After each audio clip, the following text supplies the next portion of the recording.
It's the Craft Beverage Expo 2016 in Oakland, California. I'm with Randall Grahm. He is the president for life and winemaker at Bonny Doon Vineyards. How's it going?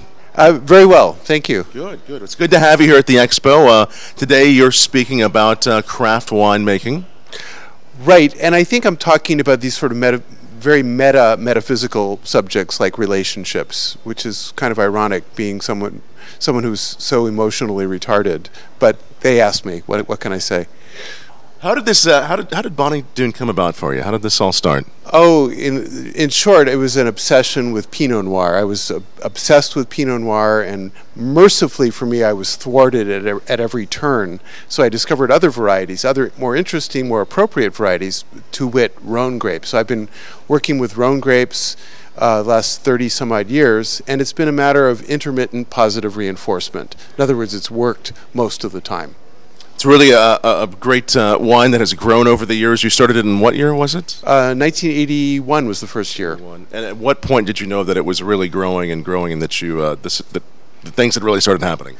Really wasn't until I was on the cover of Wine Spectator, which was a completely fortuitous event, not of my own doing, but that's kind of crystallized things and kind of gave us momentum, which I've been riding más o menos successfully since then.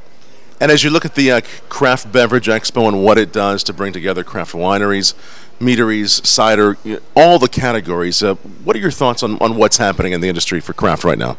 Well, it's obviously a very exciting time, a baffling array of producers. I mean, I think if there's one, I'm not sure if there's a take-home lesson, but just the sheer volume of people who are interested in this space is kind of daunting.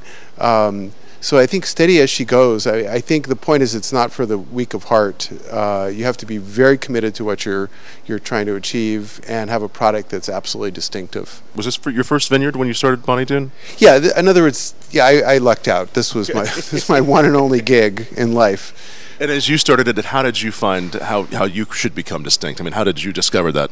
I did it intuitively.